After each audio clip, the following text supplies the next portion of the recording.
Hello दोस्तों, कहानी की शुरुआत होती है और हम देखते हैं कि लिजेलोटे देवी और यूलिशिया कुरुट को एक सुनसान गांव की तरफ ले जा रहे होते हैं। गाड़ी के अंदर साकुरा चौकड़ी भी होती है। कुरुट कहता है कि ये गाड़ी तो बहुत तेज है, जिस पर यूलिशिया कहती है कि ये गाड़ी हमें अद्भुत माहिर की वजह से मिली है। जिस पर लिजेलोटे देवी कहती है असल में हम जिस जगह पे जा रहे हैं वो जगह बहुत ही सुनसान है, वहाँ पर गाड़ियाँ ऐसे नहीं आती जाती। असल में वहाँ पर एक दानवी चौकड़ी थी जिसे बाद में गाँव में तब्दील कर दिया गया। अभी तक उस जगह पे वजीर नहीं चुना गया है, लेकिन उस जगह की देखभाल संधि के द्वारा होती है। जिस पर डांसो कहता है कि यहीं पर अद्भुत खाने के हम निजी भ्रमणकर्ता बनने वाले हैं। जिस पर कांसे कहता है कि ये बहुत ज्यादा नहीं हो जाएगा। यूलिशा कहती है कि हम जानते हैं कि तुम किस लायक हो और इसलिए हम तुम्हें यहाँ पर लेकर आए हैं। जिस पर कांसे थोड़ा शर्मा जाता है, लेकिन शीना कहती है कि डॉनसे और मेरा भाई किस तरह से इनके जाल में आ सकते हैं। ये हमें बस इसलिए यहाँ पर लेकर आए हैं ताकि हम कुरुट के बारे में लोगों को ना बताए। ये कुछ तो छुपा रही है, लेकिन मैं अपने भाई और डॉनसे को बचा कर रहूंगी। वो लोग उस शहर के पास पहुंचते हैं। कुरुट उस शहर की दीवारों को देखकर मायूस हो जाता है। जिस पर लिजेलोटे कहती है कि कुरुट साहब आप क्यों मायूस हो गए। जिस पर वो कहता है कि शहर की दीवारों के बाहर का काम मैंने किया था, लेकिन मुझे 3 दिन में ही निकाल दिया गया। इसके बाद वो शहर के अंदर जाते हैं और वो देखता है कि यहाँ पर काम अभी भी पूरा नहीं हुआ है। लिजे कहती है कि उन्होंने जरूर काम दूसरी तरह से शुरू किया होगा। जिस पर वो कहता है कि ठीक है। फिर यूलिशा उन्हें एक खाली जगह दिखाती है और कहते हैं कि यह है हमारा अद्भुत खाना। जिस पर चौकड़ी वाले हैरान हो जाते हैं और कहते हैं कि यहाँ पर तो कुछ भी नहीं है। फिर यूलिशा कहते हैं कि कुर्ट क्या ये काम तुम अकेले कर सकते हो। जिस पर कुर्ट कहता है कि मैं एक दिन में ये काम नहीं कर सकता।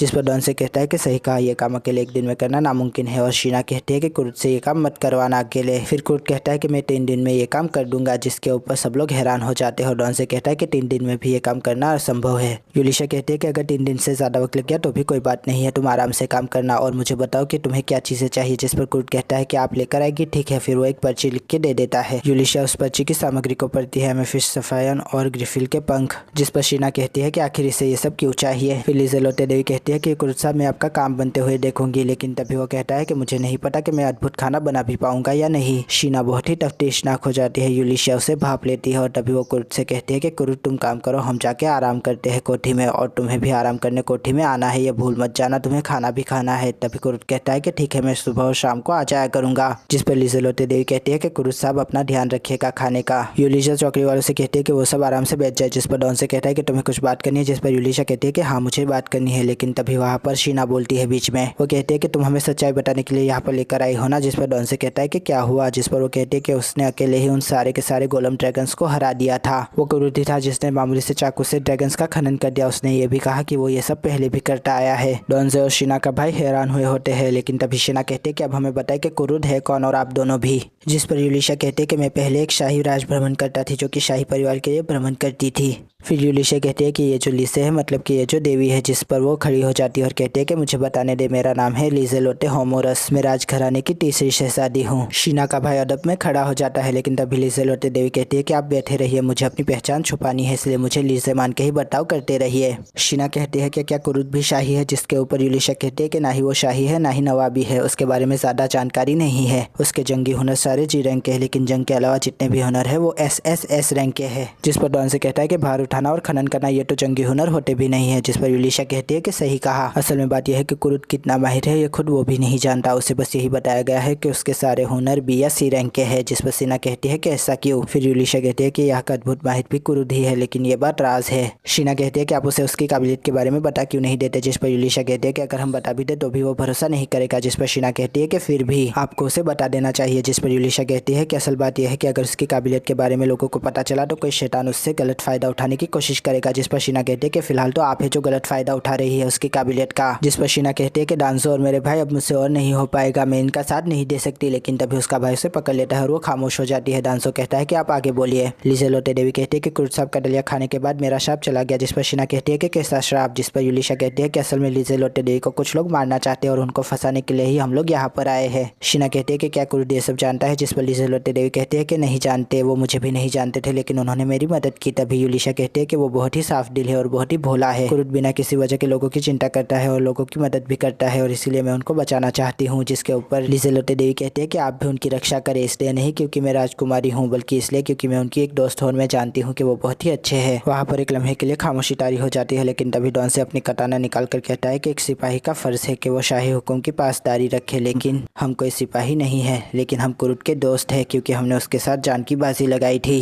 जिस पर शीना का भाई जोश में आ जाता है और कहता है कि सही कहा और दोस्तों को बचाने के लिए कोई वजूहत की जरूरत नहीं होती। डॉन से कहता है कि कुरुट हमारा दोस्त है और इसीलिए मैं आप दोनों की रक्षा करूंगा, ये मैं वादा करता हूँ। तभी वहाँ पर लिजेलोटे देवी खुश हो जाती है और कहती है कि शुक्रिया। लेकिन तभी वहाँ पर हमारी शीना कहती है कि डॉन से और भाई हम कुरुट को जानते ही कितना है, हमें उससे मिले बस 2 दिन ही हुए। जिस पर यूलिशा कहती है कि मैं समझ सकती हूँ। शीना इस बात पर उसको पकड़ लेती है और कहती है कि कैसे समझ सकती हो, ऐसे फिजूल की बातें करना बंद करो। तभी यूलिशा कहती है कि मैं इसलिए समझ सकती हूँ क्योंकि मुझे भी उससे मिले हुए बस 6 दिन ही हुए हैं। जिस पर वो सब चौंक जाते हैं और शीना कहती है कि मुझे अभी भी सोचने के लिए वक्त चाहिए और वहाँ से चली जाती है। तभी उसका भाई कहता है कि आप उसकी परवाह ना करें, वो समझ जाएगी। शीना कुरुट की काम की जगह पे बढ़ने लगती है और कहती है कि यह सब गलत है, कुरुट को भी तो पता होना चाहिए ना कि वो किस लेवल का है। और तभी वो वहाँ पर चली जाती है और वहाँ पर देखकर नज़ारा चौंक जाती है। वो कहती है कि ये किसने किया। कुरुट कहता है कि शीना तुम आ गए। जिस पर वो कहती है कि ये तुमने किया। जिस पर वो कहता है कि हाँ ये मैंने किया, मैं बी रैंक का जो हूँ। जिस पर शीना कहती है कि बी रैंक के लोग भी ये नहीं कर सकते। जिस पर कुरुट कहता है कि नहीं नहीं, मेरे गाँव के अंदर तो हम ऐसे सैकड़ों मकान एक दिन में बना लिया करते थे, मैं तो बहुत ही धीरा हूँ। जिस पर वो कहती है कि तुम धीरे हो। कुरुट कहता है कि हाँ मैं धीरा हूँ। फिर वो कहते हैं कि बताओ मुझे कुरुट, तुम्हें बुरा नहीं लगता जब तुम्हें इस तरह से काम सौंपा जाता है। जिस पर वो कहता है कि नहीं नहीं, मुझे तो बहुत खुशी होती है। जिस पर वो कहते हैं कि खुशी होती है। फिर कुरुट कहता है कि जिस चौकड़ी के लिए मैं पहले काम करता था उन्होंने मुझे नाकारा कहकर निकाल दिया, लेकिन इन लोगों ने इस अजीम मकसद के लिए मुझे काम पर रखा, इससे बड़ी बात और क्या हो सकती है। जिस पर शीना को गुलाबी हुआ चेहरा याद आ जाता है यूलिशा का। वो कहती है कि कुरुट बहुत ही भोला है और इसीलिए मैं उसकी रक्षा खुद करूंगी। फिर शीना कहती है कि मैं समझ गई और उसका चेहरा बहुत ही ज्यादा गुलाबी हो जाता है। जिस पर कुरुट कहता है कि क्या समझ गई। जिस पर शीना कहती है कि मैं समझ गई कि हम दोनों तो बहुत पहले ही दोस्त बन चुके हैं।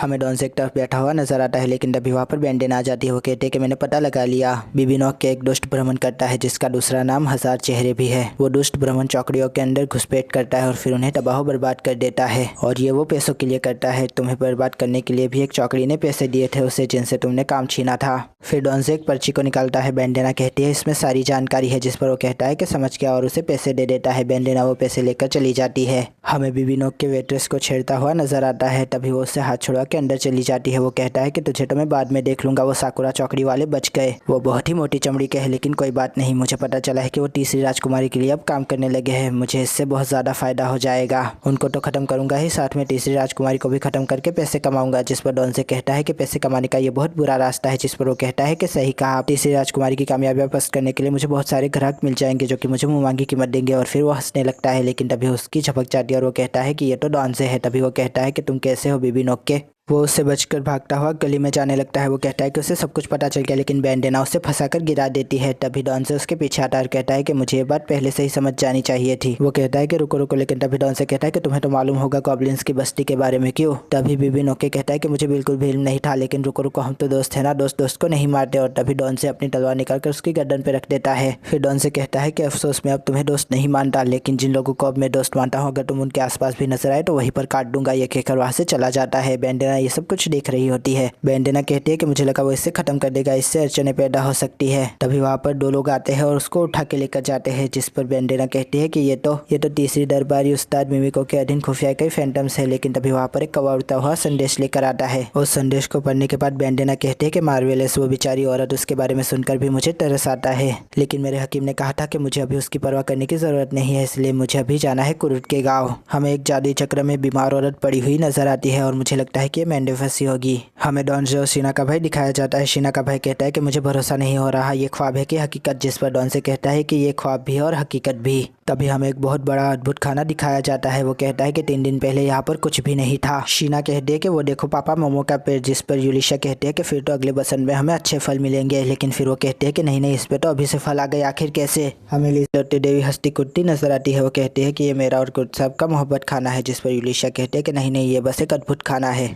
हमें कुरुट सीढ़ियों से नीचे उतरता नजर आता है। वो कहता है कि मुझे माफ़ कीजिएगा, मैं आपके स्वागत की तैयारियां नहीं कर पाया। जिस पर यूलिशा कहती है कि कोई बात नहीं, हम भी तैयार नहीं थे इन सब चीज़ों के लिए। जिस पर कुरुट कहता है कि क्या मतलब। जिस पर वो कहती है कि कोई बात नहीं। वो कहती है हमें तहखाना नहीं दिखाओगे क्या। जिस पर कुरुट कहता है कि क्यों नहीं, सबसे पहले प्रवेश द्वार, उसके बाद 2 मंजिला तहखाना और उसके बाद पानी बनाने वाली जगह। यूलिशा कहती है कि पानी बनाने वाली जगह से क्या मुराद है तुम्हारा। जिस पर वो कहता है कि मैं यहाँ पर रत्नों की मदद से पानी बना रहा हूँ जो कि कभी नहीं रुकता। इसके अलावा मैंने क्वार्ट्ज से रोशनी बनाई और उसमें इतनी ऊर्जा भर दी है कि वो बिना रुके 1 साल तक जल सकती है। फिर कुरुट उन्हें कमरे दिखाता है जिस पर लिजेलोटे देवी पलंग पर सो जाती है, लेकिन तभी यूलिशा बोलती है कि आपने पलंग भी बनाए। कुरुट कहता है कि हाँ, मुझे पलंग बनाना आता है और फिर इसके फंसे मैंने रजाइयाँ भी बना दी। जिस पर लिजेलोटे देवी कहती है कि इसमें से तो आपकी खुशबू आ रही है, जिस पर कुरुड थोड़ा शर्मा जाता है और कहता है कि ये आप क्या कह रही है। तभी यूलिशिया कहती है कि ये बस फैरिश के फर की खुशबू है। तभी कुरुड उन्हें अद्भुत माहिर का कमरा दिखाता है और वो उसे देखकर चौंक जाते हैं। तभी कुरुड कहता है कि यूलिशिया ये तो बताओ कि अद्भुत माहिर यहाँ पर कब आएंगे, जिस पर यूलिशिया है फेफे हो जाती है और कहती है कि वो बहुत जल्द यहाँ पर आ जाएंगे, अभी उन्हें थोड़ा देर लगेगी।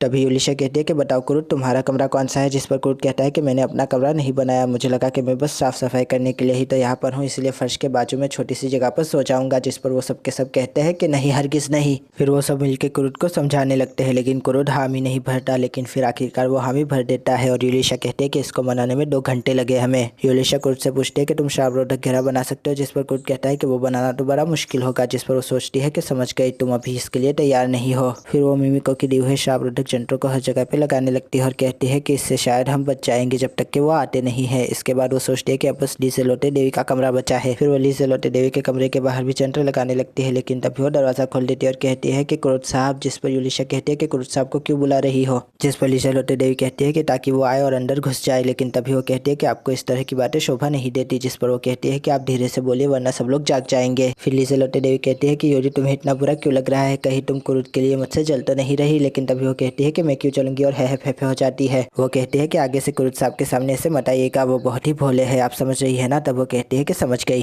कुरुड बेचारा खाना बना रहा होता है, लेकिन तभी लीसे वहाँ पर एप्रिन पहन के आ जाती है और कहती है कि कुरुड साहब मैं ये थालियाँ कहाँ पर रखूँ। जिस पर यूली बहुत ज्यादा गुस्सा हो जाती है। वो कहती है कि आप यहाँ पर क्या कर रही है। जिस पर लीसे कहती है कि क्या हुआ यूली, तुम इतना ज्यादा क्यों घबरा रही हो, तुम मुझसे जल रही हो क्या। जिस पर वो कहती है कि ये आप क्या बात कर रही हो और ये कैसे कपड़े पहने हुए हैं आपने। तभी कुरुड कहता है कि मुझे भी ये बड़े अजीब लगे, लेकिन इन्होंने कहा कि घर में ये ऐसे ही कपड़े पहनती है। जिस पर यूली कहती है कि हरगिज नहीं। जिस पर वो कहती है कि ये इन कपड़ों की बात कर रहे हैं। फिर हमें पता चलता है कि उसने चड्डी और बंडी भी पहनी होती है, लेकिन तभी वहाँ पर शीना आ जाती है और कहती है कि गरम गरम रोटियों की खुशबू। लेकिन वो नज़ारा देखकर बहुत ज़्यादा दुखी हो जाती है, या यूँ कहे कि गमगीन। असल बात कहूँ तो जल जाती है और कुरुड को कहती है कि रोटियों की खुशबू आ रही है। जिस पर कुरुड कहता है कि हाँ, मैंने यहाँ पर एक भट्टी बना दी है जिसमें रोटियाँ बनती है, मैं आपके लिए हर रोज़ गर्म रोटियाँ बनाऊंगा। और उसके बाद चूल्हे के पास चला जाता है और कहता है कि मैं आपके लिए चाय बनाऊँ या कॉफ़ी। जिस पर यूलिशिया कहती है कि ये कितना प्यारा लड़का है, जी चाहता है कि इससे अभी शादी कर लूँ। वाह क्या बात है। हम देखते हैं कि शीना का भाई कहता है कि खाना बड़ा लजीज है और शीना बेचारी बहुत ज़्यादा खुश हो जाती है। तभी हमें डॉन से दिखाया जाता है, वो कहता है कि ये खाना बहुत अच्छा है। शीना का भाई कहता है कि हमेशा खाना रोज़ खाएंगे, लेकिन तभी यूलिशिया कहती है कि कुरुड कहाँ है। जिस पर लीसे कहती है कि वो यहाँ पर सफाई करने गए हैं, उन्होंने कहा था कि हवेली के अंदर किसी ने गोल मटोल लकीरें बना दी है और वो इन्हीं को पोंछने गए हैं। यूलिशिया सोचती है कि मिमिको ने कहा था उन्हें कोई भी नहीं मिटा सकता, लेकिन क्या वो सच में उन्हें मिटा रहा है। फिर वो कहता है कि कुरुड, लेकिन कुरुड उसके सामने ही लकीरों को मिटा देता है और कहता है कि देखो जरा, पता नहीं ये किसकी शरारत थी। लीसे के कमरे के बाहर तो बहुत सारी ही थी, लेकिन फिर वो यूलिशिया को देखता है और कहता है कि तुम्हें क्या हुआ। यूलिशिया कहती है कि कोई बात नहीं, दरअसल मुझे लगता है कि ये लकीर वालों की शरारत होगी। जिस पर कुरुड कहता है कि लकीर वालों की शरारत। जिस पर वो कहती है कि हाँ। कुरुड कहता है कि वो इंसान जिसको लोग लकीरू कहते हैं। जिस पर यूलिशिया कहती है कि हाँ, वो यहाँ पर आके लकीरें बना के चला जाता है। असल में वो लीसे को इम्प्रेस करना चाहता है। जिस पर वो सोचता है कि लोग ऐसे भी होते हैं भला। यूलिशिया सोचती है कि मैंने इससे बात तो छुपा ली कि लीसे को कोई मारना चाहता है, लेकिन आखिरकार अब मैं करूंगी क्या। मेरे पास तो सारे यंत्र खत्म हो गए, उनके आने तक मैं इस जगह को कैसे संभालूंगी। मिमिको के आने में कुछ दिन है, तब तक क्या मैं लीसेलोटे देवी को महफूज रख पाऊंगी। और यहाँ पर यह एपिसोड खत्म हो जाता है। आशा करता हूँ दोस्तों कि आपको ये रिव्यू पसंद आएगा। अगर पसंद आया तो लाइक कीजिए, शेयर कीजिए, सब्सक्राइब कीजिए। ज़्यादा पसंद आया हो तो कमेंट भी कीजिए। दोस्तों थैंक यू, खुदा हाफिज़, अपना ध्यान रखिएगा, फिर मिलेंगे। Thank you.